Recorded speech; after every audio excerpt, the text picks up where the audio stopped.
Hola. Un café solo.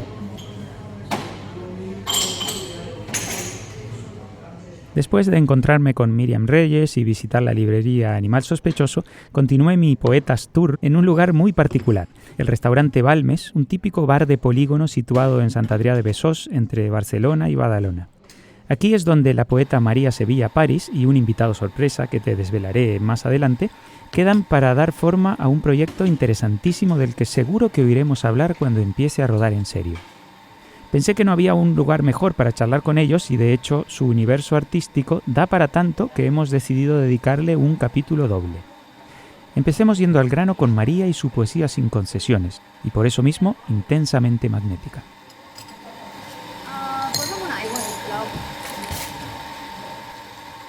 Tu poesía de alguna manera es exigente en el sentido de que obliga a un esfuerzo. No es de fácil lectura, por lo menos para mí. Me acordaba de Borges en una entrevista que le hicieron, que también lo acusaban entre comillas, ¿no? de escribir en difícil, y él decía, yo escribo lo que pienso, esto no es difícil. Claro, sobre la exigencia y la dificultad, yo creo que la literatura en general y quizás la poesía por su carácter así sintético, ¿no? La literatura es el tiempo de la pausa, ¿no? Es el tiempo del esfuerzo, de poder dedicar un tiempo, ¿no? a la palabra y no usarla simplemente como vehículo para ir de un emisor a un receptor y conseguir algo rápido, sino al contrario, ¿no? Como es ese tiempo pues, de la exigencia, del esfuerzo, de la opacidad del signo lingüístico, ¿no? Entonces, no sé si soy más exigente o más difícil que otros poetas, pero en cualquier caso entiendo que la poesía tiene que ser exigencia, pausa, y más hoy en día, ¿no? Que todo es como rápido y todo lo engullimos sin pensar, ¿no? Por lo tanto, le pides de alguna manera a quien te lee que se tome el tiempo, ¿no? Que vuelva a leer, que le llegue en diferentes capas, ¿no? Lo que has escrito. Claro, si no, ¿para qué? Luego sí que muchas veces a gente que quizás no está tan acostumbrada a leer poesía y que luego te ven recitar, cuando te escuchan, ¿no? en el momento del recitado, entonces de repente como que entienden mejor el poema, ¿no? Yo creo que tienes que estar quizás un poco educado, un poco entrenado a la hora de leer poesía, pero luego el poema coge todo un nuevo sentido cuando se dice en voz alta y de repente hay gente que dice, ahora lo he entendido, ¿no? Cuando te he escuchado a ti poner las pausas donde toca, la intención donde toca, ¿no? Si estás acostumbrado a leer, digamos, la partitura del poema oral, que es el poema escrito, sí que quizás lo pillas, pero, claro. Pero si no, el momento del recitado también es ese momento de aterrizar el sentido. Nosotros usamos la metáfora de la espada, ¿no? Una espada te puede cortar, ¿no? Puede provocar cosas en otros, pero también puede ser un objeto de decoración, de coronar a un rey que tiene piedras preciosas. Entonces hemos visto un poco esas dos poesías, el que trabaja el lenguaje, el que quiere ser algo bonito, muy cuidado, muy ornamental, y quien trabaja la poesía para cambiar la sociedad, para ser antisistema, para provocar algo en el mundo, ¿no? Y creo que tú tienes de los dos mundos, ¿no? Eres la espada, las dos espadas en una. Tienes un lenguaje muy trabajado, muy cuidado, pero también tienes un montón de reivindicaciones políticas, sociales, hablas de la familia, del trabajo, un montón de cosas. Tengo la espada de Damocles, ¿no? En el doble. Claro, es que a mí a veces me disgusta, ¿no? Cuando veo poemas o arte en general que es solamente la espada ornamental, por decirlo, por seguir con vuestra metáfora, o solamente es la espada de corte, ¿no?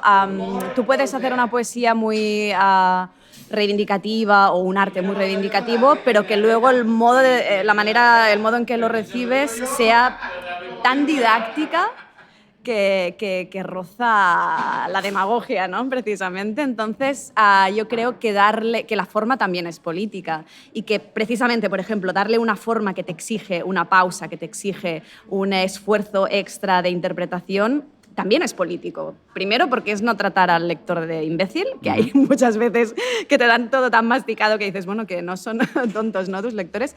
Y luego que te está haciendo pensar, pero además obligándote a hacer esa pausa, sobre todo en un mundo, ¿no?, en que todo va tan rápido. Entonces, no me sirve de nada que me hagas un poema sobre anticapitalista y que me lo des todo tan masticado que, de hecho, me estés haciendo un producto del capital en el modo en que lo consumo yo luego, ¿no? Entonces, sí. María, yo tengo una pregunta. Venga, adelante. Mira que había intentado mantener la incógnita, pero ya tuvo que hablar. La voz que acabas de escuchar es la de Eloi Albon-Noy, la otra mitad del proyecto de poesía en directo de María y alguien muy especial para verso y reverso, puesto que es el autor de la música original que has escuchado y escucharás en este podcast. Le conoceremos mejor en la segunda parte de este episodio doble, pero por ahora, ya que me ha interrumpido, dejémosle que haga su pregunta. Venga. Antes has dicho que hay veces que tus lectores dicen en el recital, ahora lo he entendido. ¿Crees que este es el fin del poema? ¿Entenderlo? Llegar al clic, hostias, ahora sí, como un chiste, que le sacas de repente. Está bonito que hablemos del capital y que aquí estamos con las monedas. Dinero. Exacto. No, sí. ¿Crees que es el fin de tu poema o de los poemas en general, que haya un momento que haya un clic de, ahí lo entendí? ¿Es así? ¿Es un blanco o un negro? ¿Es binario? Bueno, aprovechando este momento... Está todo coreografiado en este podcast. Crematístico. Está bien que hagamos también el podcast aquí en un bar, que además es el bar en el que nos reunimos con Eloi para trabajar, porque yo creo que hay que poner en evidencia las condiciones de producción del arte. Entonces, aquí se están poniendo... A nivel hermenéutico, ¿no?, lo que es la cosa hermenéutica, no creo que ni los poemas ni el arte tengan como un chiste, tengan el momento en el que lo entiendes, pero sí que creo que todo el mundo tiene que ser capaz de interpretar algo, ¿no? O sea, la interpretación, la meta interpretativa no es fija, no es una sola, no es la que pensó el autor, ni es la que pensará el crítico de turno, ni nada, pero sí que todo el mundo tendría que ser capaz de hacer una interpretación, cualquiera, pero digamos que te remueva alguna cosa por dentro, ¿no? Entonces, yo no sé qué interpreta la gente cuando me dicen, ahora lo entiendo, me da igual, pero en cualquier caso es el momento en el que no son indiferentes al producto, ¿no?, al producto de la creación, porque no hay nada peor que la indiferencia de decir, ¿qué quiere decir esto? Es que no sé, no me dice nada, ¿no? Que te diga cualquier cosa, que te remueva cualquier cosa, ¿no? Y si el recitado es la manera en que te llegue, pues fantástico. Incluso a nivel subconsciente o emocional, ¿no? Aunque no hayas entendido exactamente lo que dice, pero te deja una sensación, ¿no? ¿Esto ya lo consideras válido? Claro, sí, y tanto, ¿no? Con la poesía, como la materia prima de la poesía es el logos, es la palabra, tendimos a pensar que tenemos que poder luego reinterpretarlo o parafrasearlo con otras palabras, pero por ejemplo a la música, ¿no?, y Eloi, tú esto lo sabes bien, a la música, a una sinfonía no se le exige qué quiere decir esta sinfonía, es como, ¿qué quiere decir? No sé, se puede hacer un poco de tradición y ver en ese momento que estaba viviendo el compositor, no sé, pero... No pretendes parafrasear una pieza sinfónica, sencillamente pretendes que te remueva esa estructura, esos tonos, esas armonías, pero... Sí, pero cualquier artista sonoro del siglo XX ha escuchado alguna vez que yo no entiendo esta música. Sí. Todo el mundo lo ha escuchado, que se dedique un poco a este tipo de músicas, lo ha escuchado. Yo no entiendo esa música y siempre les comento, ¿y una escultura la entiendes? Claro. Porque igual hay músicas que hay que mirar, hay que escucharlas como si fuera una escultura y darle una vuelta, o sea, no mirarlas con una como cuando miras un cuento, ¿no? Una historia o una película. Hay que mirarlas en 3 dimensiones, darle una vuelta y mirarlas desde varios puntos de vista. O un espacio arquitectónico, no tienes que entenderlo, tienes que ubicarte en él y ver dónde te sientes más a gusto, dónde no estás a gusto, dónde no estás bien, y entonces vivirlo, ¿no? Y es un poco... Sí. Pero el siglo XX está demasiado tocado ya por el arte conceptual y entonces todo se tiene que poder explicar, ¿no?, de algún modo. Pero no, a mí me gusta entender la poesía como algo que puedes ser sencillamente una unión de palabras, de campos semánticos, de sonoridades, y a partir de aquí que te lleve a un estado o a otro. Vine, aineta mia, postviarany dolça metzina, pren-me de la mà ignot, secret, pols diamantina. Vine i anem plegats, el corriol dret que s'enfila fins al caire viu del pic més alt de l'endorfina. Tienes una reflexión muy interesante sobre, volviendo a las monedas y al capitalismo, sobre conceptos que se nos presentan como muy etéreos, como la nube, ¿no? Y tú en tu ensayo dices, ¿no?, que de alguna manera esto es una mentira, ¿no? O sea, hay un montón de infraestructuras, cables y cosas. Cuéntanos un poco más de esto. Sí, a mí esto me interesa porque creo que uno de los motivos por los que nos tragamos tantas mentiras sobre el mercado, sobre el capitalismo, y uno de los motivos que influyen en lo que Mark Fisher llamaba el realismo capitalista, ¿no?, que es esta idea de llegarnos a creer que, como decía Margaret Thatcher, no hay alternativa, ¿no?, y esta incapacidad de imaginar otras formas de organizarnos socialmente, económicamente. Los elementos que contribuyen a esta naturalización del capitalismo muchas veces son la ocultación, ¿no? La ocultación de los mecanismos que hay detrás del mercado, de los procesos de producción que hay detrás de la mercancía, etcétera, etcétera, ¿no? Entonces, el hecho hoy en día de que vivamos en un mundo tan aparentemente etéreo, ¿no? Todo lo subimos en la nube, todo nos hace pensar que no hay ni trabajadores, ni cuerpos, ni agua, ni agua que se necesita para refrigerar todos esos ordenadores y máquinas que hay detrás de todos estos servidores que a nosotros nos parecen etéreos. Entonces, esta etereabilidad creo que contribuye a tragarnos pues, cosas como, por ejemplo, que el mercado se regula solo y que si queremos bajar el precio de la vivienda, por ejemplo, lo que tenemos que hacer es construir más, porque si hay más demanda, entonces baja no sé qué, y eso son mentiras. O sea, lo que hay que hacer si queremos bajar realmente el precio de la vivienda es, pues no sé, acabar con la propiedad privada o sencillamente regular, ¿no? Y dejar de pensar que las cosas se autorregulan o que el mercado funciona solo, ¿no? Entonces me interesa ver la materia que hay detrás, ¿no?, de todo esto. Y en este sentido, por ejemplo, antes, volviendo a la espada ornamental o a la espada que corta así social, creo que a nivel poético, la música de la poesía, el hecho de hacer ornamento sonoro, por decirlo así, contribuye también a recordar que la poesía es música, contribuye a hacer también que el concepto se aterrice y se convierta en sonoridad, en algo que te entra físicamente por el oído y que te hace vibrar una serie de huesecillos y luego te llega de forma eléctrica al cerebro, ¿no? Es decir, el concepto no es solo una idea, electricidad, son huesos que se están moviendo, ¿no?, antes del concepto. Hay algo físico allí. Claro, esto me interesa mucho también a nivel poético. Un poco contra esa imagen que tú dices del capitalismo infinito, todo es ilimitado, los recursos, ¿no? Se puede comprar todo lo que uno quiera, producir todo lo que uno quiera y cuanto más mejor, ¿no? Claro, al contrario, ¿no? Nuestro cuerpo es limitado, nuestras necesidades son limitadas. El valor de cambio de la mercancía tendría que ser sencillamente lo que uno necesita y lo que el otro le puede dar, ¿no? Y en cambio vivimos en un mundo en que todo tiende hacia la acumulación y hacia el infinito, el crecimiento infinito, y es que es absurdo porque el planeta es limitado, eso para empezar. No solamente nosotros que viviríamos como mucho 80 años, sino que la Tierra tampoco tiene su radio, tiene su superficie y no da para más.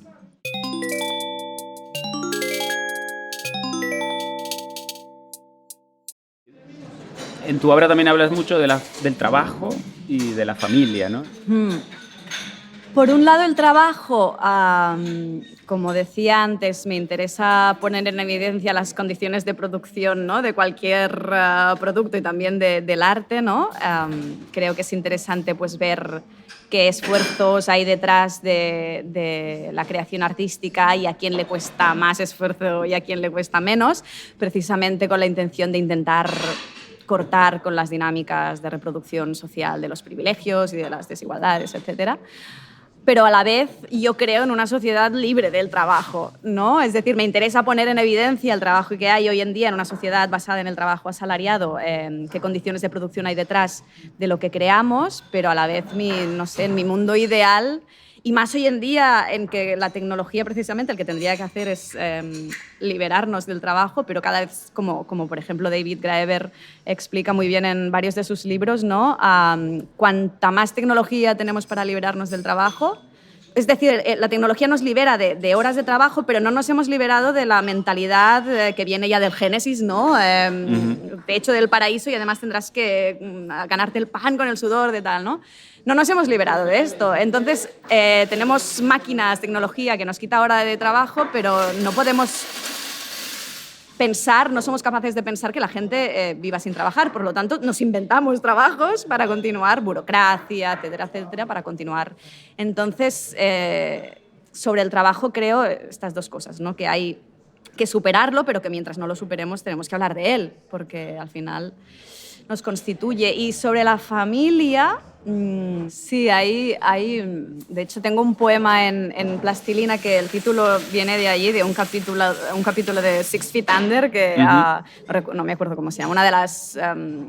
la hija, ¿no? Está con una amiga y pintan en una casa abandonada, en la pared de una casa abandonada, ¿no? Además, esta idea del abandono, ¿no? de un hogar. El terror empieza en casa, ¿no? Terror starts at home. Y que, de hecho, Sophie Lewis, que tiene un libro muy interesante que se llama Abolir la familia, habla precisamente, lo que comenta es que, por ejemplo, la mayor parte de las agresiones sexuales se cometen dentro del ámbito de la familia, lo cual es muy jodido pensarlo, pero es así. No sé, con el caso de Giselle Pelicot, por ejemplo, ¿no? que tenemos ahora recientemente. Es decir, metían a los violadores en su cama, ¿no? Es decir, la mayoría de violencias se producen en el ámbito privado, en el ámbito de la familia. Sophie Lewis, por ejemplo, dice una cosa que me hace mucha risa, que es que cuando una aerolínea, por ejemplo te dice, ven con nosotros que te vamos a tratar como en casa, tendrías que ponerte a sospechar, ¿no? Porque entonces sí que es cierto que la familia reproduce, claro, es la unidad básica de reproducción de todas las dinámicas, ¿no? Entonces, a mí me gusta pensar en la posibilidad de familias que van más allá de la consanguinidad, de la herencia, también justamente con esta idea, ¿no? De superar las dinámicas de reproducción social de las desigualdades, ¿no? Pero claro, esto también está muy lejos ahora mismo de lo que tenemos, ¿no? Porque es que incluso la arquitectura de las ciudades en las que vivimos nos lleva a todo, no sé, ahora mismo me estoy mudando yo, por ejemplo, y no puedo pagar un piso sola, por lo tanto ya tengo que pensar en una pequeña unidad familiar del tipo que sea para compartir piso, por ejemplo. Claro. Vine inneta mia, espès xarop, negra raïna, endut-te'n dins del bosc fins que estrafem totes les vies. Vine i anem plegats fins la frontera clandestina, fins que enllà del bosc se'ns torni tot de purpurina.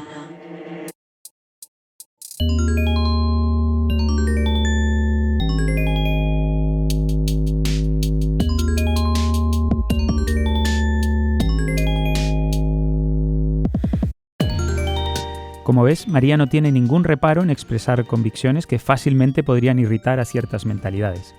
Y no habría que esperar menos, porque qué mejor vehículo que el arte para hacernos reflexionar sobre cosas que nos pueden escocer como sociedad. Ya verás que la conversación dio para mucho más, incluido otro aspecto que María también ha tratado en su obra, el uso de las drogas legales e ilegales.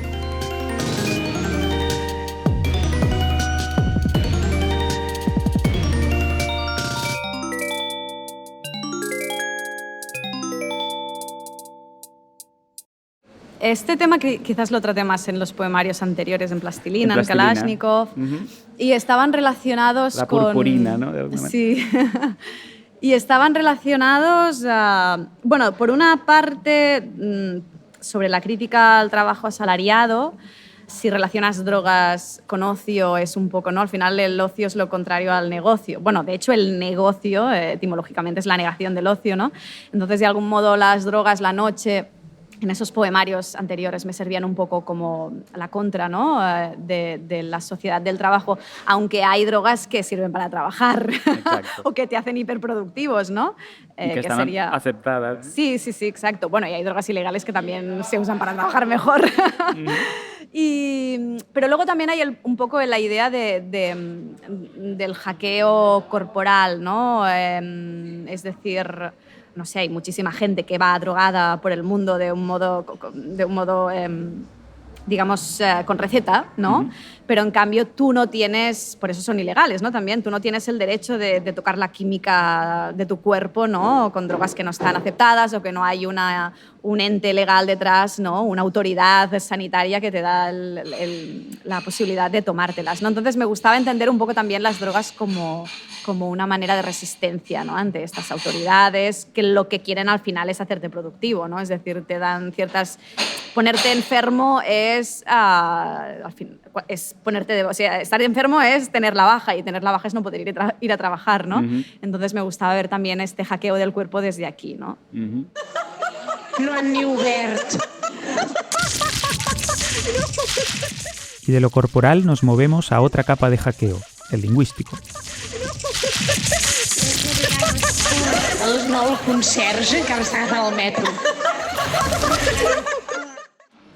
En Kalashnikov tienes el prólogo de Miriam Reyes y habla de ti como una hacker del idioma, ¿no? Del lenguaje, de alguna manera. ¿Tú te sientes identificada con ese concepto? ¿Has hecho experimentos también con temas informáticos? Sí.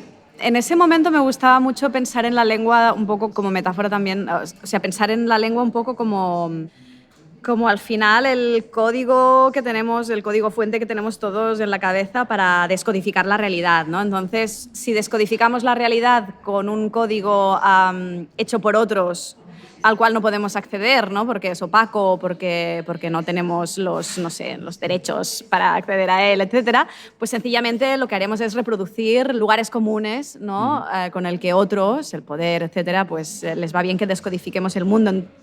Entonces, cuando aprendes literatura, cuando aprendes hablar bien, cuando aprendes retórica en general, no hace falta que sea poesía, novela, da igual.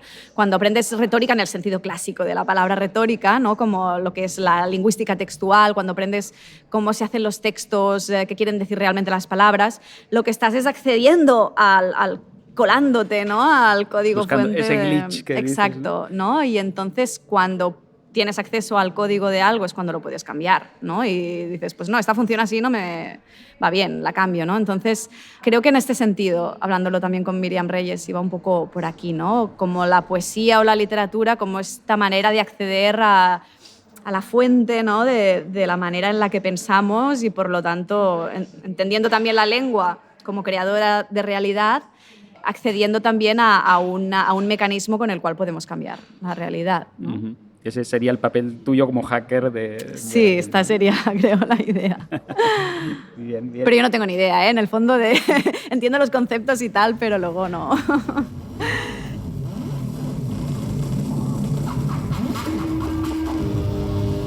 If only you could see what I've seen with your eyes. Questions.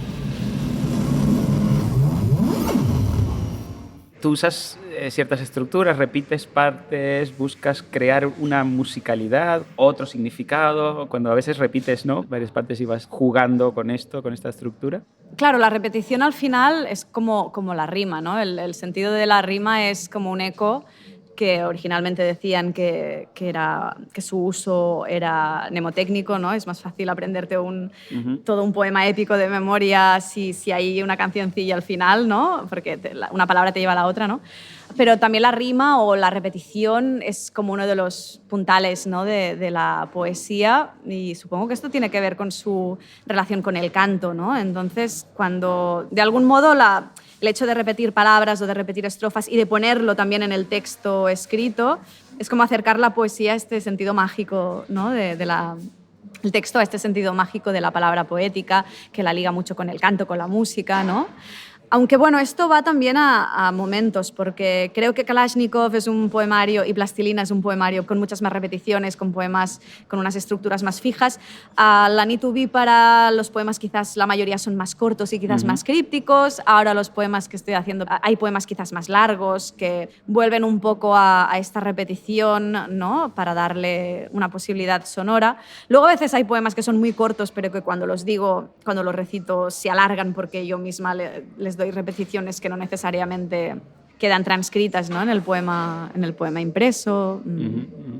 Kalashnikov es bilingüe, ¿no? Castellano-catalán. ¿Qué papel juega la traducción? Porque a veces traducirlo tiene otro significado, ¿no? De alguna manera cambia la obra original. Mira, en Kalashnikov originalmente era un poemario en catalán que tradujimos después con Catarina Riba, con este prólogo de Míriam Reyes.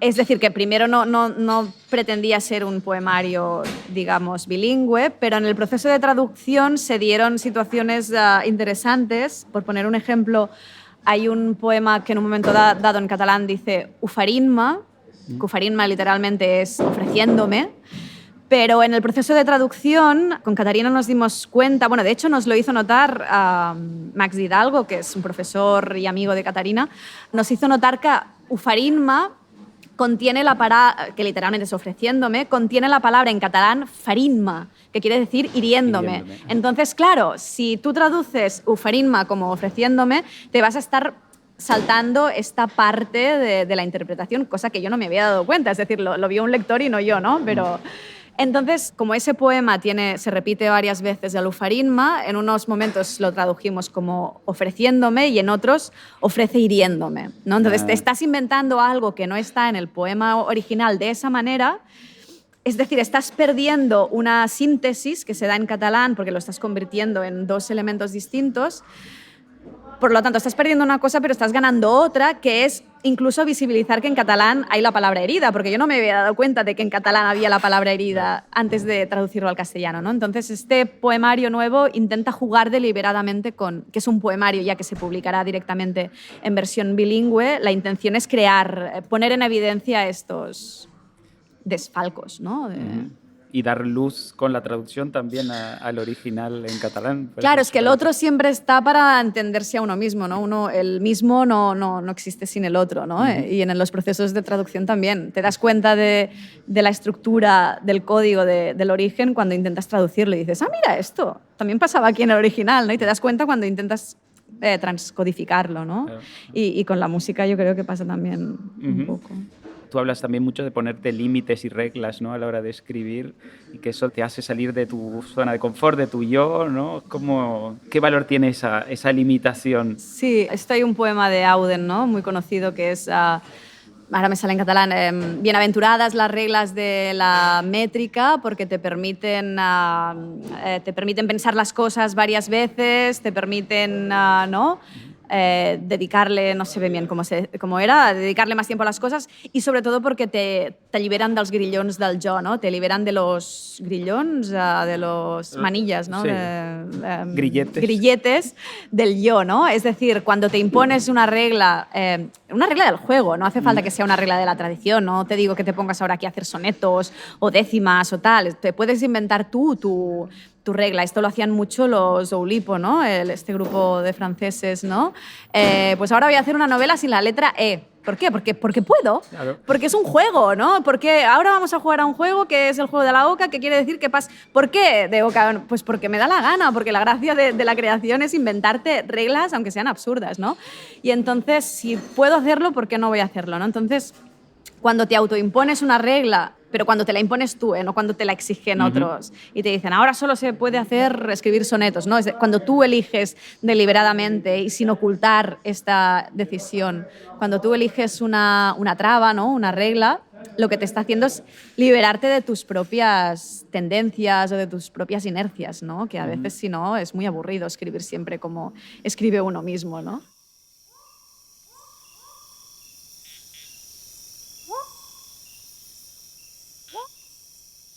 Ya no existe, pero hubo una abeja y todo lo que hoy queda es la pintura de una planta moribunda. No existe, pero aún hay una orquídea. Su cáliz recolecta de forma oblicua el testimonio de una ausencia y yo lo ignoro, pero quizá haya un pacto secreto entre la lírica obstinada del olvido y una flor que tal vez nunca sabrá cuál es su olor, pero aún sabe el insecto que hace tiempo vino a polinizarnos. Tú ya no estás, pero tu recuerdo es agrio y familiar, como el sabor de uno mismo en los genitales de otro.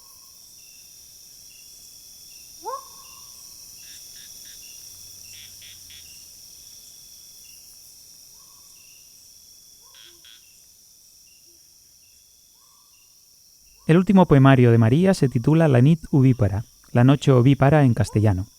Intentaremos entrar en lo profundo de esa noche, pero ya en el umbral se produce el primer encuentro con lo enigmático, por así decirlo. En la mini biografía, en la solapa del libro, donde otros autores habían escrito Juan Pérez, poeta y traductor, por ejemplo, María se identifica a sí misma con unas palabras sorprendentes. Te defines como una mamífera no practicante. Sí, el tema ovíparo me sirvió como metáfora, yo creo, por una parte para hablar de, bueno, últimamente tengo como esta fijación por los pájaros, ¿no? También por los cantos de los pájaros, ¿no? Que es este lenguaje que nos rodea, porque estamos súper acostumbrados, ¿no? A escuchar palomas, ahora no sé los nombres de los pájaros en castellano, perdón, torturas, etcétera, ¿no? Pero no nos fijamos para nada, ¿no? Y los pájaros están siempre allí, por lo tanto había como un punto de fijación personal en los pájaros, en el mundo animal que nos rodea, incluso dentro de las ciudades. Y luego también me servía como metáfora para contraponer a la cosa mamífera, ¿no? Como mamífera no practicante, ¿no? En el sentido, ahora se habla mucho, ¿no? De toda la violencia que hay a veces también detrás de las mujeres cuando decides no ser madre, violencia en el sentido simbólica, ¿no? En el sentido pues que la gente te pregunta, ay, ¿por qué no? ¿No? Siempre está, la gente te cuestiona, ¿no? Cuando decides no tener hijos, y yo qué sé, cada vez que una amiga mía me ha dicho, ay, pues estoy embarazada, me gustaría cogerla, todo el mundo te felicita y me gustaría decirle, ¿y por qué? Claro. O sea, no pasa nada, si es tu decisión me hace feliz. Pero no sé, no estás bien, necesitas un hijo. ¿Qué te ha llevado por a la esto? gente que tenéis hijos. Pero bueno, yo me lo planteo, ¿no? Entonces, es decir, es tan absurdo plantearme yo, preguntarle a una amiga que me dice contenta que está embarazada, es tan absurdo yo decirle por qué, que la gente te lo cuestione a ti por el hecho de no quererlos tener. Entonces me servía un poco como metáfora, ¿no? Para introducir toda esta idea que decía también antes del vivir más allá de la familia entendida desde la consanguinidad, ¿no? Pues familia también es tu gato, tu perro, tus plantas, tus amigos, evidentemente, ¿no? Uh-huh.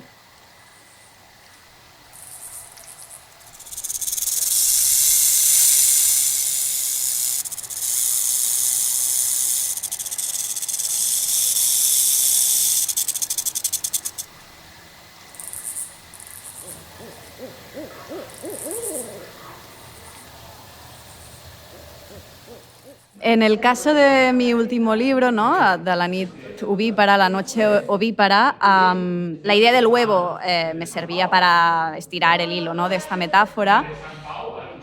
La idea de la noche venía quizás con esta intención de crear un ambiente de sospecha, ¿no? De sospecha precisamente hacia lo más familiar, ¿no? Como decíamos antes. Pero también la imagen del huevo me gusta porque el huevo es una unidad amniótica, ¿no? Una unidad cerrada que da vida. La concebimos como una cosa cerrada, aunque los huevos son muy porosos para que entre el aire, el oxígeno y todo, para que el embrión se pueda desarrollar. Pero, claro, los huevos son súper frágiles, ¿no? Pero para que la vida de dentro salga se tiene que romper, ¿no? Entonces, de algún modo, el huevo me daba esta ilusión de una fragilidad falsa, pero también de falsa seguridad, ¿no? Uh-huh. La nit ovípara, ¿no? La noche ovípara, este último libro, lo escribí pasada ya la pandemia y todo este momento en el que todos hemos tenido como una necesidad extra de seguridad, ¿no? En un momento dado nuestras vidas se tambalean, ¿no? Se cambian de arriba abajo por un elemento tan pequeño como es un virus, ¿no? Entonces, claro, todas nuestras fantasías de control se van un poco a la mierda. Entonces, en muchos sentidos, a nivel social y a nivel individual, muchos países, muchas personas reaccionaron con el cierre, ¿no? Cierre de fronteras, hipocondrías varias, etcétera, ¿no? Entonces, el huevo es un poco esta metáfora que me sirve para advertir del peligro de cerrarnos hacia posibles amenazas. La amenaza real siempre la llevamos dentro. La amenaza real es el racismo, es la xenofobia, es la homofobia, ¿no? Es el miedo al otro. Esa es la amenaza real. Por lo tanto, la amenaza real la tenemos dentro. La amenaza no viene de fuera. Entonces, si queremos que la vida realmente se desarrolle, tenemos que estar abiertos a la posibilidad de la rotura del huevo, de la fragilidad. No podemos pretender ser un huevo de mármol porque eso no es vida, está vacío por dentro, ¿no?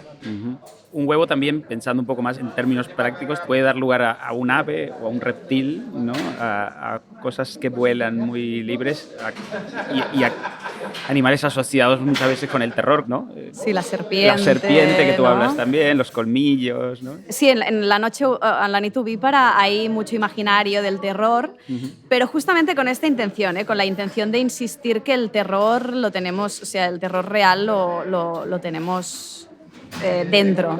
No es tanto esa serpiente, ¿no? Esos animales que siempre hemos exorcizado, ¿no? Sino que realmente el terror somos nosotros.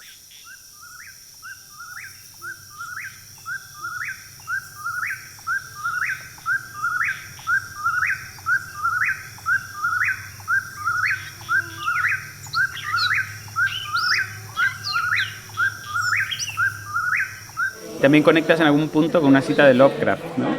Claro. ¿Qué relación tienes con...? Porque también es un personaje... Claro, sí. De hecho, Lovecraft me sirvió justamente como un autor que, bueno, él se hizo sobre todo conocido por sus relatos, ¿no? de ficción. De hecho, es considerado el padre de la ciencia ficción moderna, ¿no? Lovecraft supera este terror gótico de Edgar Allan Poe, por ejemplo, que fue su maestro, ¿no? Que es este terror gótico, pues, del fantasma, del vampiro, ¿no? Del gato negro, del cuervo, ¿no? Es un terror romántico de cosas que sí que realmente son ajenas al cuerpo, ¿no? Casi. Entonces, y en cambio Lovecraft lo que hace es crear relatos y ficciones que casi te podría estar hablando de cosas como la radiación, ¿no? Es decir, es todo mucho más científico, ¿no? Lovecraft, de hecho, fue un personaje que se dice que era un misógino, un hipocondríaco, un racista. Entonces, de algún modo, él creó toda su cosmogonía como una cosmogonía basada en alienígenas que vendrían de fuera y se cargarían toda la civilización humana. Él se inventó todo esto un poco para hablar de esta amenaza que podía acabar con la humanidad, pero la gracia es que el modo en el que se lo ha leído a lo largo del siglo XX y ahora sobre todo en el siglo XXI es desde el contrario, no es tanto como una amenaza para hacer un conjuro contra esos aliens, esa cosa ajena, sino al contrario, ¿no? Es una celebración de lo ajeno, del alien, del monstruo, ¿no? Entonces, de algún modo es como una lectura irónica de Lovecraft. Creo que no es lo que Lovecraft hubiera querido, pero me gusta en este sentido, ¿no? En el sentido que nos permite no exorcizar al otro, sino apropiarnos del otro, aun a pesar de lo que hubiera querido quizás Lovecraft, y celebrarlo, ¿no? Celebrar lo ajeno, lo otro. Y eso pasa mucho con el arte, ¿no? Que luego una vez lo liberas en el mundo, a saber cómo lo... Lo que decíamos antes de la interpretación, ¿no? Tú puedes tener la interpretación de tu poema, pero cuando se convierte además en un arte tan popular como puede ser, ¿no? La narrativa de la obra de Lovecraft, pues ya no te pertenece en absoluto, ¿no? Exacto, exacto. Hablando de Lovecraft, por ejemplo, el poema El horror de Dunwich, de hecho el título es es uno de los cuentos más conocidos de Lovecraft, en el que aparecen chotacabras en castellano. En catalán hay varios nombres para este pájaro: siboc, enganyapastors, la xiveca es un tipo de búho, siboc, enganyapastors y alguno más hay. Y en inglés el tipo de chotacabras que hay ahí, que no es el que tenemos en Europa, es el whippoorwill o alguna cosa así. Entonces, todos forman parte de la familia de caprimúlgids en catalán y caprimulgiformes, creo, en castellano. Entonces, el origen etimológico de la palabra, o sea, el origen etimológico, la palabra, digamos, culta, ¿no? Que viene del latín, ya coge un poco es la creencia popular que eran pájaros mamíferos, en el sentido que se creía que chupaban la leche de las cabras, cosa que no es cierta, evidentemente. Además también además de ser pájaros nocturnos, ¿no? Que me ayuda a ligar con esta idea de la noche, de la amenaza, etcétera, son pájaros muy miméticos, son muy difíciles de ver, tienen un color muy parecido a las hojas en las que se esconden. Y además diría, si no me equivoco, que es de los animales, si no el que más, pero de los animales que tienen es decir, el tamaño de la boca en relación con el tamaño del cuerpo es de los animales que tienen una proporción más grande, porque se ve que abren la boca mientras vuelan y son como una tiburón ballena casi, ¿no? Que les va entrando los... Entonces, esta idea de la boca grande, amenazante, ¿no? Tan grande en comparación con el cuerpo, también me flipaba mucho. Y además son bichos que, si los habéis escuchado, se oyen sobre todo en las noches de verano y tienen un canto que casi podría ser un insecto, ¿no? Tú piensas en el canto de un pájaro y piensas en un ruiseñor, en un canario, no sé, una cosa más melódica. Y eso, el canto de los chotacabras es mucho más constante, ¿no? Casi electrónico, ¿no? Es una cosa un poco rara. Entonces, esta extrañez de este animal nocturno, pájaro, pero no, que canta de noche, que además se creía que chupaba la leche de las cabras y tal, me ayudaba a insistir en esta extrañeza, ¿no? Que a partir también de Lovecraft, y a generar todo este imaginario, sí, de lo otro, ¿no? De un animal que es casi una quimera, ¿no? Porque es un pájaro, pero se cree que bebe leche y canta de noche, ¿no? Y es un poco la unión entre lo mamífero y lo ovíparo. Claro, también, ¿no? En este Y sentido. en este sí. sentido es como esa minoría que de alguna manera te hace dar cuenta de que no todo es blanco y negro. Sí, ¿no? exacto, también. Sí. Esa crítica a lo establecido, ¿no? Entonces también lo veo por ahí como esa relación, ¿no? Lo establecido dentro del reino dentro animal, del reino animal, ¿no? También. exacto, Sí. eso es.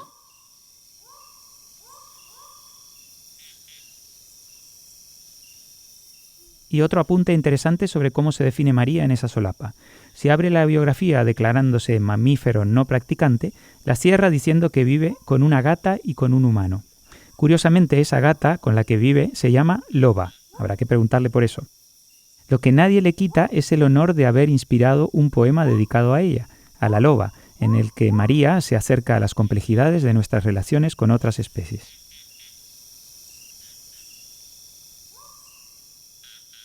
De hecho, el poema sobre Loba es del libro que estoy escribiendo ahora, que todavía no está publicado, y es el libro con el que estoy trabajando con Aloy.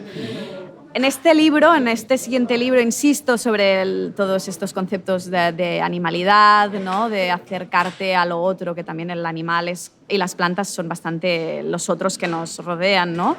Y en el caso del poema de Loba, mi intención era también reflexionar sobre los procesos de dominación simbólica y lingüística, ¿no? Que ejercemos también siempre con el otro, ¿no? Evidentemente, cuando, en el sentido estrictamente humano, cuando pedimos que alguien para tener la nacionalidad pues aprenda nuestra lengua, en el fondo estás exigiendo que las personas que viven en un lugar tienen que conocer la lengua de ese lugar, ¿no? Aquí nos podríamos poner mucho más políticos y tal, y no voy a entrar aquí, pero en cualquier caso se está dando por hecho que hay hegemonías, ¿no? Que en ciertos territorios hay hegemonías lingüísticas, ¿no? Y hay códigos menos hegemónicos o minorizados, ¿no? Esto en el sentido humano lo vemos muy claro, pero cuando nos relacionamos con otros seres no humanos, pues también se produce, ¿no? Y, por ejemplo, una vez leí que los gatos que viven en colonias, por ejemplo, en colonias que viven solamente entre ellos, maullan mucho menos que los gatos que viven en casa, y esto es porque los gatos, que son animales domésticos al fin y al cabo, por lo tanto su evolución ya pasa, ¿no? Por esta relación con el hombre, los gatos que viven en contacto directo con hombres maullan mucho más porque lo que ven es que tú estás, o sea, a ti te ven todo el rato usando la boca para hacer cosas, ¿no? Entonces, más que soplar, más que usar otros códigos que quizás se entendería mejor entre ellos, lo que hacen es intentar acercarse, ¿no? Es como hacer un proceso de convergencia lingüística con el código que ellos entienden que tú entiendes mejor, ¿no? Nosotros también lo hacemos, porque evidentemente a un gato le hablas, pero también lo acaricias de un cierto modo, es decir, interactúas con ese animal, con ese ser, de un modo que no interactuarías con otro humano, ¿no? No te dedicas a tocarle las orejas a la gente que acabas de conocer, ¿no? Entonces, con los perros se ve que pasa un poco lo mismo, ¿no? Los lobos, que es como el ancestro, ¿no? Del perro, del canis domesticus, como se llame, aúllan, gruñen, etcétera, pero no ladran. En cambio, el perro, ¿no? Como este lobo doméstico o domesticado, aprendió a ladrar precisamente porque veía que hablar, que este artilugio sonoro que sacamos por la boca importaba, ¿no? En nuestro mundo. Entonces, ese poema, el poema dedicado a Loba, habla un poco de estos procesos de traducción imposible que se dan entre mundos perceptivos que también son imposibles de encontrar, porque mi gata ve y escucha, lo siente todo diferente a mí. Bueno, igual que vosotros, ¿eh? Al final sois humanos, pero seguro que también lo sentís todo muy, muy distinto a mí. Pero además a qué estamos dispuestos a renunciar, ¿no? Entonces estoy segura que los animales no es que estén dispuestos a renunciar, sino que por cojones, por nuestra hegemonía especista, pues hacen muchas más renuncias de lo que hacemos los humanos, que hacemos muy pocas y que nos va a costar caro, eso seguro. Pero eso ya se verá. Y el hecho de ponerle nombre, y además nombre de otra especie a tu gata... Bueno, eso no fue cosa mía, porque la gata me llegó por una compañera de piso, que al final nos la quedamos nosotros, y ya llevaba... Ya venía con nombre. Sí, esta disforia de especie de mi gata no es cosa mía. Pero es verdad que el hecho de ponerle un nombre, de alguna manera, es imponerle algo, ¿no? Claro. Que ella no puede decir no. Claro, esto es un tema muy interesante desde los estudios críticos animales, porque poner un nombre es el primer paso para singularizar a un individuo y, por lo tanto, es el primer paso para darle una dignidad ontológica e incluso el primer paso para plantearse una entidad jurídica, ¿no? Si crees en los derechos de los animales y crees en la posibilidad de denunciar a alguien por haber maltratado a un ser, pues el primer paso es entender que ese ser es un individuo, ¿no? Y tiene un nombre y entonces, dar nombre es dar dignidad ontológica e incluso llegar a la capacidad de entenderlo como sujeto legal y, por lo tanto, sujeto a unos derechos, pero también a unos deberes, ¿no? Entonces, considerar que los animales tienen deberes sería otro tema, pero a la vez dar nombre desde una fonética humana, ¿no? Desde una lógica humana, pues también es imponerle un espacio simbólico a cambio de renunciar a otras maneras de entender el suyo, ¿no? Entonces es esta ambivalencia, pero que al final, bueno, la vida es renunciar a unas cosas, ¿no? A cambio de otras. Tú te refieres a veces a los animales como clase trabajadora también, ¿no? Claro. No sé, los coches, por ejemplo, decimos, yo no lo digo porque yo no entiendo de coches, pero cuando se habla del motor y de la potencia de un motor, no se habla de caballos. Es básicamente porque el origen de la revolución, es decir, la revolución el ser humano no estaríamos donde estamos, no hubiéramos evolucionado históricamente, entre comillas, como hemos evolucionado si no hubiera sido por la revolución industrial, y la revolución industrial no hubiera sido posible sin el trabajo esclavo, evidentemente, ni asalariado ni nada, de toda una serie de animales. Ya no solo los caballos, los toros que tiran de tal, sino, pues yo qué sé, toda la leche que sacas de las vacas, todos los huevos que sacas de tal, toda la carne, ¿no? Que produces. Entonces, los animales, es decir, no estaríamos donde estamos si no fuera por la simbiosis que hemos generado con muchos animales, pero también si no fuera por el trabajo esclavo que hemos extraído, ¿no? de todos estos seres. De hecho, escribiendo La Nituvípara fue cuando estaba terminando el libro, fue cuando por fin tomé la decisión de decir, ya no como más animales, ya no participaré más en lo posible de esta explotación, y además no voy a comerme seres que producen también lenguaje y que producen también discursos sobre mí, ¿no? Entonces, ¿cómo voy a comerme a algo que me mira y que puede pensar también sobre mí lo mismo que puedo pensar sobre él, ¿no? Comparto totalmente tu decisión. Yo llevo 20 años. Ah, mira, yo solamente 2 años, pero sí.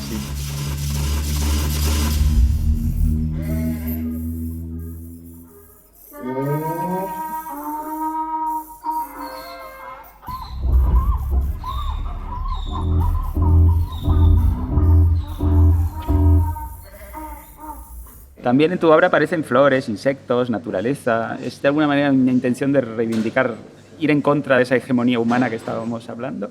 De poner el ojo en otras cosas que no sean lo humano.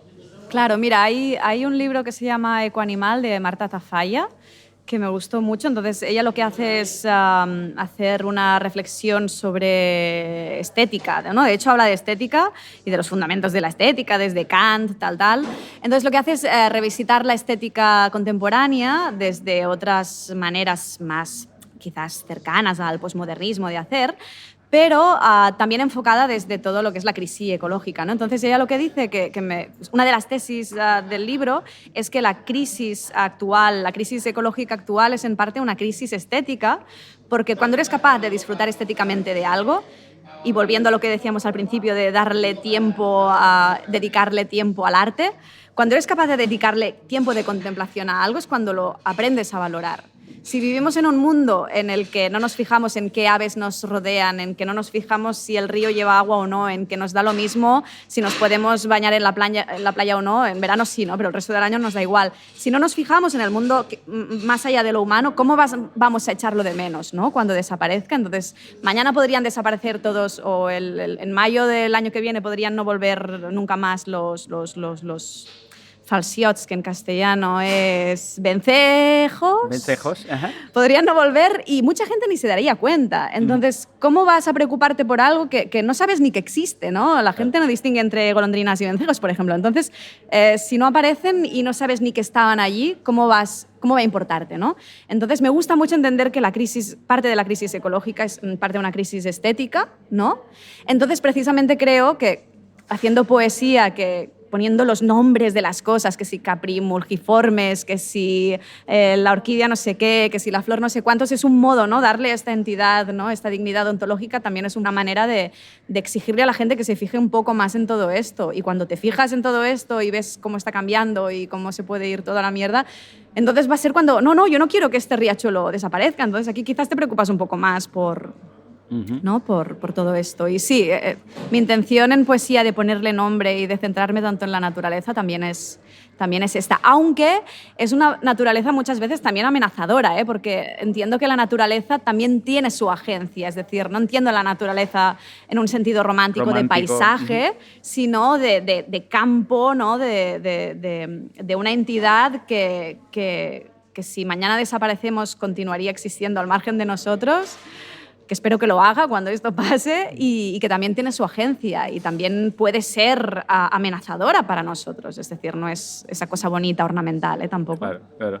Interesante porque en muchos de tus poemas hay mucha terminología científica o de nombre de la especie, y te iba a preguntar por qué era eso, porque leyéndote al principio yo pensaba que eras bióloga, ¿no? Digo, es que manejas muy bien los nombres específicos. Ahora me queda claro. Y me hacía recordar hay un conservacionista, ingeniero forestal, creo que es sudafricano, que decía no se puede conservar lo que no se ama. Sería esto más o menos lo que Pero dice. claro, tú vas un paso más allá, que me parece muy interesante. No se puede conservar ni siquiera lo que no se percibe, ¿no? O sea, primero hay que percibirlo para después amarlo, para después conservarlo, ¿no? Claro, de alguna manera. Exacto.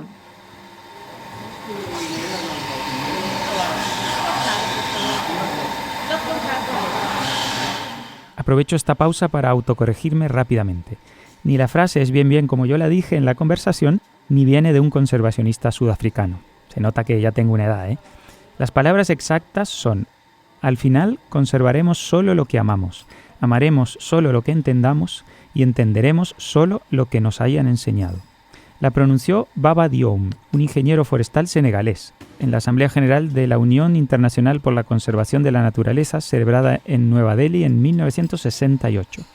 Vamos, que el espíritu era parecido, pero el tiro se me fue desviado y es justo reconocerlo. Y después de esta fe de ratas, sigamos con un poema en particular de la nit ovípara que me llamó especialmente la atención y en el que aparece un ser que, entre otras fechorías, se declara glotófago. Inquietante concepto. Ahora lo verás.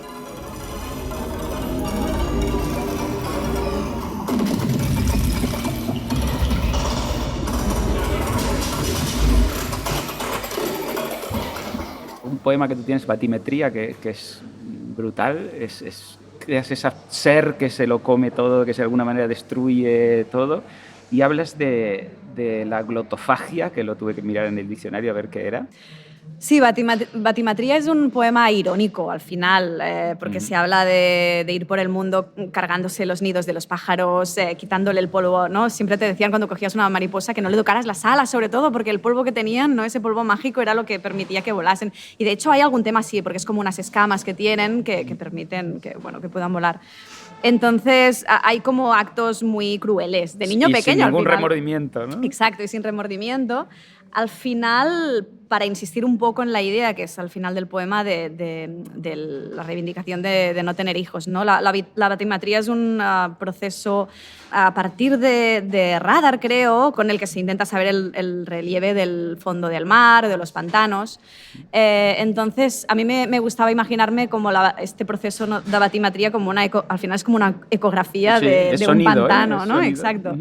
Entonces me gustaba hacer esta conjunción de esta cosa mamífera de la ecografía con esta cosa tan científica, ¿no? Y tan fría, ¿no? de la batimetría, de medir el relieve del fondo del mar o de un pantano. Y quería juntarlo con esta serie de actos infantilmente crueles, ¿no? Para reivindicar un poco desde la ironía, cargarse las cosas porque sí, y no tener hijos también, como para reivindicar el fin de la especie humana, cuando es irónico, ¿eh? Es decir, me gusta jugar con este imaginario, pero evidentemente es irónico.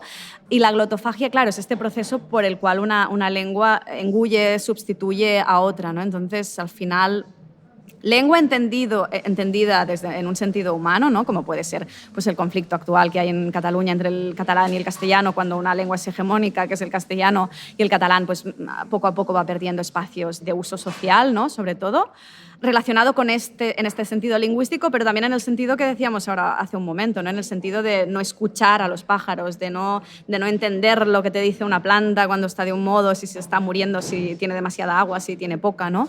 Esta hegemonía lingüística de lo humano también, ¿no? Ante el resto de especies. De no saber decodificar el Exacto. mundo que nos rodea, ¿no? Más allá del mundo que hemos creado, ¿no? Exacto, sí, de esta incapacidad de escuchar, ¿no?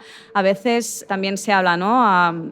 Uno de los lemas hace tiempo, ¿no? de lo que son los movimientos animalistas era darles voz, ¿no?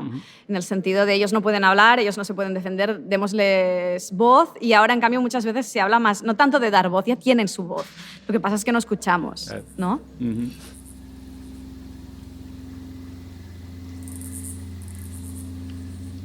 Por si te ha quedado la duda, entre las voces de animales que has ido escuchando estaba la del chotacabras, ese pájaro del universo de Lovecraft que inspiró el poema El horror de Dunwich. Antes, María nos ha dejado algunos datos sobre esta ave tan singular, pero hay algo que no ha contado, quizá para no alarmarnos. Y es que el chotacabras no es un pájaro nocturno cualquiera, sino que, según el folclore popular, es capaz de detectar cuando alguien está a punto de morir. Entonces espera al acecho el momento final en el que el alma sale de su cuerpo para atraparla al vuelo y llevársela no se sabe dónde. Es más, se dice que el chotacabras acompasa su canto al ritmo de la respiración del moribundo antes del último estertor. De ahí que resulte tan insistente y extrañamente desesperado. Así que si escuchas ese sonido en las noches de verano que comentaba María, ahora ya sabes qué es lo que puede estar pasando. ¿O no?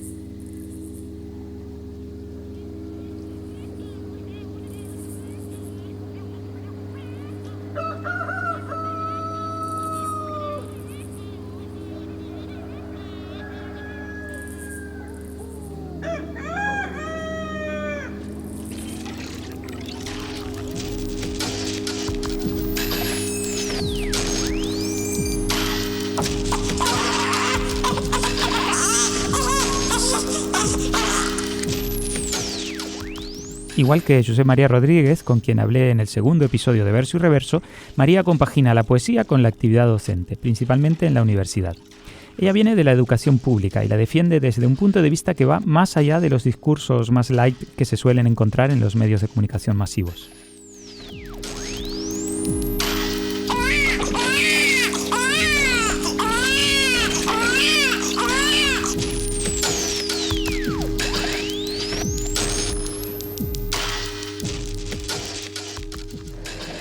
La educación pública es de entrada, es una medida de, cuando se habla de abolir la familia, ¿no? Suena como muy drástico y la gente se piensa que te van a quitar los niños como hace la de Gaia, por ejemplo, ¿no? Y no se trata de eso.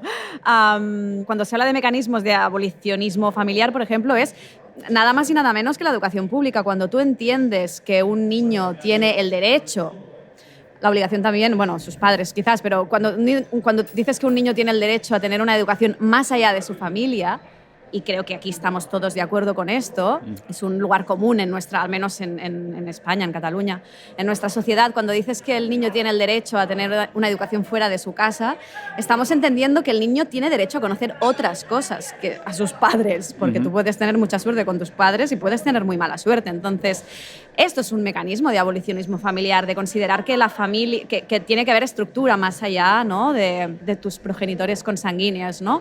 Entonces, la educación pública también es un mecanismo para frenar la reproducción social de las desigualdades, ¿no?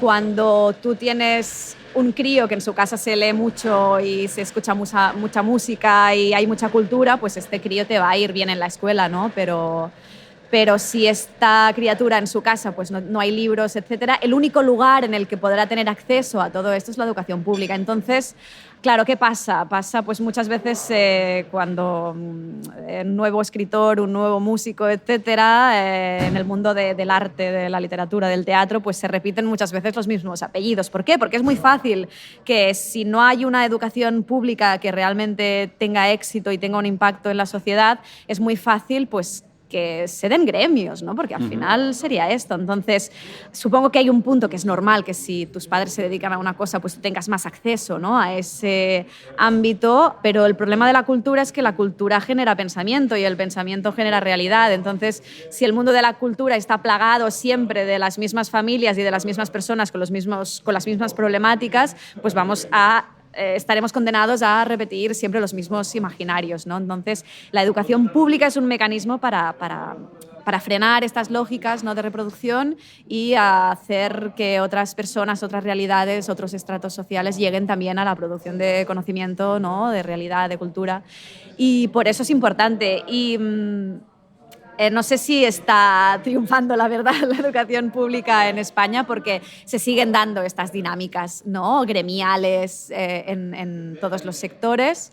Por lo tanto, lo que hay que hacer es seguir luchando y lo que decía antes, la poesía, yo quiero pensar que hago alguna cosa haciendo talleres literarios en institutos, haciendo talleres de lectura, pero al final lo que hacen falta son recursos. Yo puedo intentar hacer todo lo que pueda, pero lo que hace falta es dinero, recursos y que a nivel social entendamos también que la educación es importante porque vivimos en un país en el que no le damos importancia. La gente se piensa que los profesores viven muy bien, tienen muchos... hazte profesor que tendrás muchas vacaciones, pero al final quien se apunta a las carreras de magisterio o quien luego hace el máster de profesorado es gente o que no encuentra trabajo de lo suyo, por lo tanto que han, entre comillas, fracasado profesionalmente, o gente que le da pereza hacer una carrera más complicada y hace magisterio porque al final para dar clases a niños solo tienes que ir una lección por delante de la criatura y no es verdad, ¿no? Entonces tenemos un problema con la manera en España y en Cataluña como percibimos a los docentes.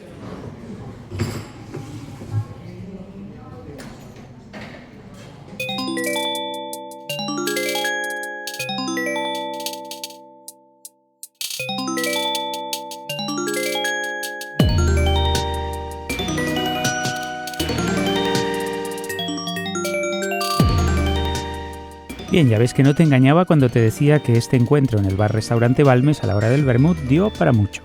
Si te ha atrapado la conversación, estás de suerte porque en el siguiente episodio ahondaremos en más cuestiones relacionadas con todo esto y dejaremos que Eloi Albonnoy se exprese, no solo musicalmente, sino también verbalmente, que al pobre lo hemos tenido callado todo este rato. Mientras le das al play, aquí te esperamos con un café o una cerveza.